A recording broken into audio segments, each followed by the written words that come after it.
What's going on, everybody, and welcome back to my channel. In this video, I'll teach you how to bring your damage from this to this.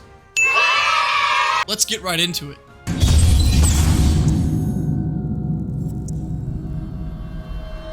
In this game, there are many different factors that will impact how much damage you actually do.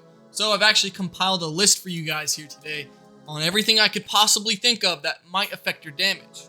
These things are proration, your combo, your skill buffs, food buffs, pet buffs, passive buffs, and item buffs, the refinement value of your weapon, your actual equipment, your stability, your physical pierce and magical pierce, and whether or not your damage is critical. If there are any more on this list that I couldn't think of, let me know in the comment section down below. Alright, so let's first start talking about the largest category on this list, that being buffs. The most powerful and important of these buffs are going to be the skill buffs. The most widely used and notable skill buffs are Warcry, giving you 10% extra attack, Tyriki Ranchin, which gives you 100 attack. If you're wielding a dagger, Sicarius will give you plus 100 attack and 25% physical pierce, and then you have Bravor, which gives you a 30% boost to your weapon attack and a 20% boost to your damage dealt.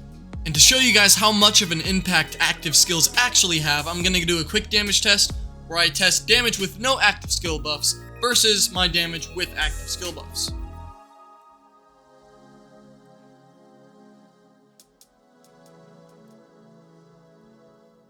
This should go without saying, but make sure you're getting the mastery skill for whichever weapon you're using, as well as the long range damage mastery skill from the shot skill tree if you're using a skill that can be used within 8 meters of distance. Item and consumable buffs are another type of important buff often underlooked by the entire community. Blade oil, penetrating oil, and power candy are all used to boost general attack, unsheath attack, and physical penetration. And then you have the Halloween event limited damage to element consumable buffs, which can also be bought from the consignment board for a fairly cheap price. In case you want to buy these for yourself, the list includes pumpkin soup for damage to element neutral, zombie cake for damage to element dark, pumpkin candy for damage to element light, Brarmback for damage to element earth, pumpkin cookie for damage to element fire, ginger cake damage to element water, and jack pudding for damage to element.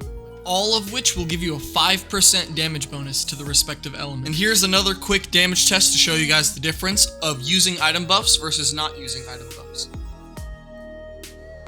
Food buffs from friends or guild members' lands is another easy, free way to increase your damage. Things like weapon attack up, strength up, agility up, dexterity up. All those will also increase your damage, and it's free, so it's definitely worth noting. Liking this video and subscribing to my channel is another proven way to increase your damage by 1000%. Please help me, I'm so hungry. Please like and subscribe.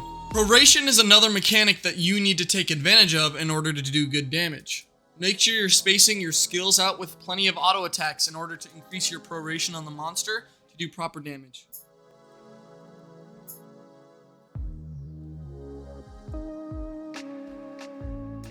Combos are also very important for increasing your damage, as the smite tag should increase the damage of the skill you use it on by about 50%.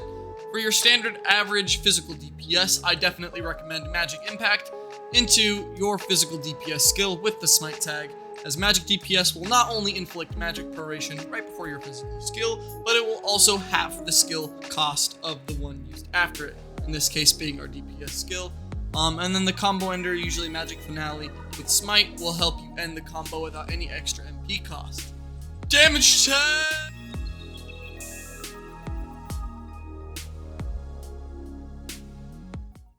And now for the final damage test, where we will combine all of the techniques I talked about in this video all together.